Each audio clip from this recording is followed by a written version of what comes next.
Hi all. ఈరోజు మా అక్క బీరకాయ, రొయ్యల కర్రీ చేశారనమాట. ఎలా చేశారో చూసేద్దాం రండి. ఫస్ట్ కడాయి పెట్టుకొని 2 పెద్ద సైజ్ ఆనియన్స్ కట్ చేసుకొని, అవి వేసుకొని అందులో కొద్దిగా కరివేపాకు, ఒక 2 ఎండుమిరపకాయలు, అలాగే ఒక 2 స్పూన్స్ అల్లం వెల్లుల్లి పేస్ట్ వేసుకొని, ఆ ఆనియన్స్ అలా వేగుతున్నప్పుడు ఒక సైడ్‌న బీరకాయ ముక్కలు కట్ చేసుకున్నారు. అలాగే ప్రాన్స్ అనేవి ముందే ఫ్రై చేసి పక్కన పెట్టేసుకున్నారు. ఆ తర్వాత అవి ఆనియన్స్ బాగా వేగాక బీరకాయలు ముక్కలు కూడా యాడ్ చేసేసుకొని, అవి కూడా కొద్దిగా వాటర్ అది బయటకొచ్చేసాక, మన రొయ్యలు కూడా యాడ్ చేసేసుకొని, కాసేపు వాటిని అలా మగ్గనివ్వండి.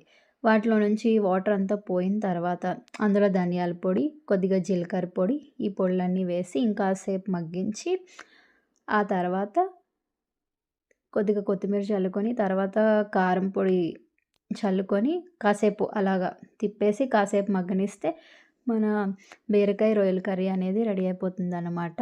చాలా చాలా బావుంది.